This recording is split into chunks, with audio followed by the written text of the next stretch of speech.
Hello guys! Hello para to sa lahat ng mga Cancer.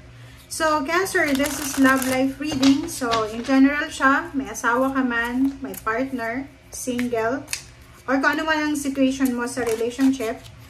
Tingnan natin, Cancer, kung ano yung energy or barahan na para sa'yo. Okay, first card mo dito is let go of control issues. Allow this situation to unfold naturally. Okay. So, dito, Cancer, comment down below if you resonated. Dito sa baraha mo, sinasabi na alisin natin yung pagiging controlling. Yung, kasi diba, parang may tendency ka na kinukontrol mo lahat. Okay. So, hayaan mo. This is letting go. Letting go. Go with the flow. Go with the flow. Allow this situation to unfold naturally. So, sinasabi sa'yo dito na kung ano man ang mangyari, kung ano yung nangyayari, just accept it. Okay? Sa relationship, like, yung mag-asawa na to, kailangan mag-separate kasi yung isa, kailangan magtrabaho, yung isa, kailangan mag-stay para sa pamilya. Sinasabi ng barahan, natanggapin natin. May mga transformation, may pagbabago talaga na nangyayari sa buhay ng tao na kailangan natin tanggapin. Wow. Number 15, number 6. Nakikita ko sa'yo dito na posibleng may iba sa inyo dito na Cancer na makakaramdam ka ng sadness. Okay? Bigla akong nabulunan ng sadness. Okay? So, sinasabi sa'yo dito na may mga Cancer na posibleng malulungkot sila, madidisappoint sila kasi yun, disappointed, malungkot, parang ganun, maiiyak ka lang kasi marami kang expectation na hindi nangyari. Parang ganun.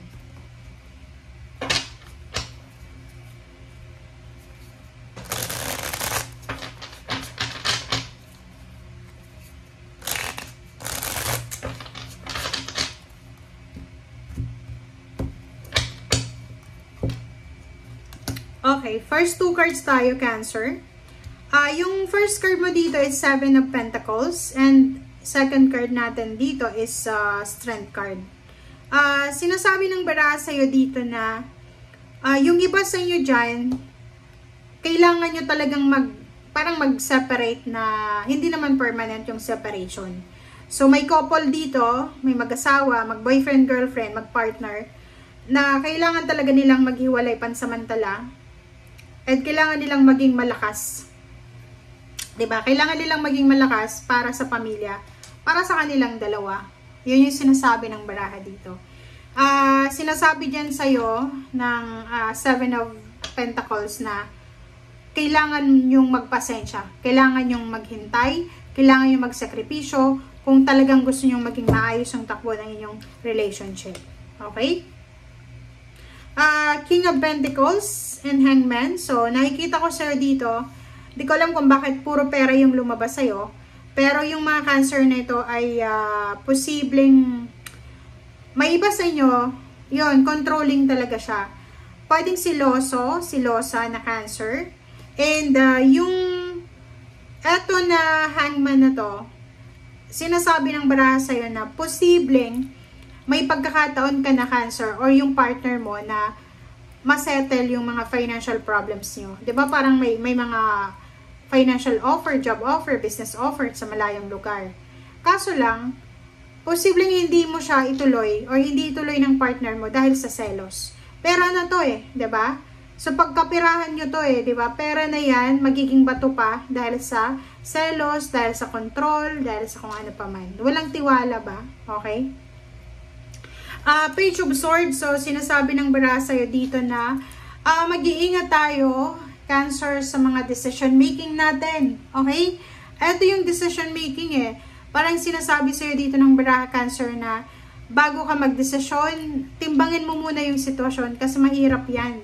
Pera na, magiging bato pa dahil sa sobrang selos, wala ka bang tiwala sa partner mo, or siya ba yung walang tiwala sa'yo? Okay, 6 of Swords. So, 6 of Swords, sinasabi ng baraha sa'yo na yung mga Cancer na iba na talagang magdedesisyon talaga silang part ways para lang sa pamilya, i-sacrifice yung relationship, talagang makukuha nila talaga ito in the future, yung stability and balance. Okay? So sa ngayon, sinasabi ng barahan na kontrolin mo yung emotion mo, pero wag mong kukontrolin yung mga pangyayari. Okay? Wala tayong control sa sitwasyon. Ang kailangan lang natin kontrolin ang ating emosyon.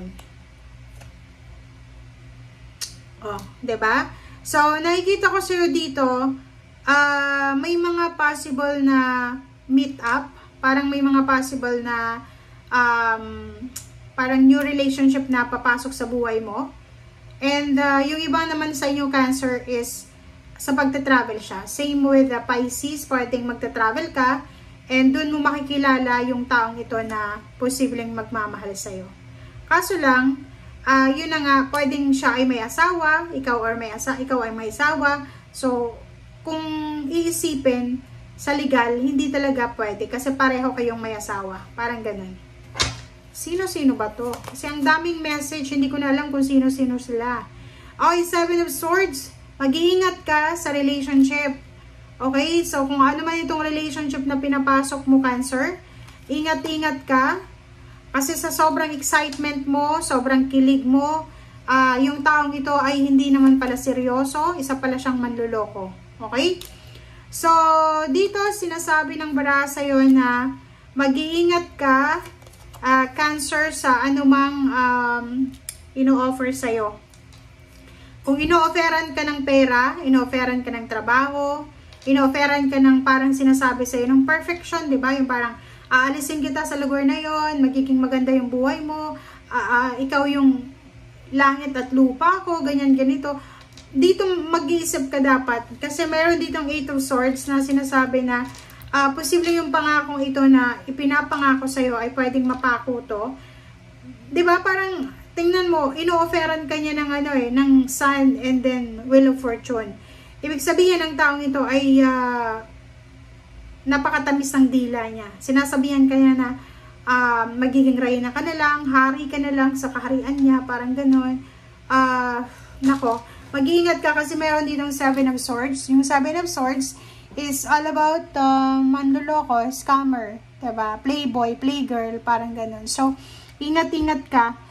Walang masama sa pagiging in love, sa pagkakaroon ng kilig moments, pero ingat-ingat tayo kasi yung mga pangako na yan ay hindi naman yan talaga, sabihin na natin, yung pangakong yan, hindi naman yan pangako talaga na pwede nilang matupad in ganun lang. So, ingat-ingat ka lalo, hindi mo pa kilala yung taong yan. Okay? Thank you guys for watching. Bye!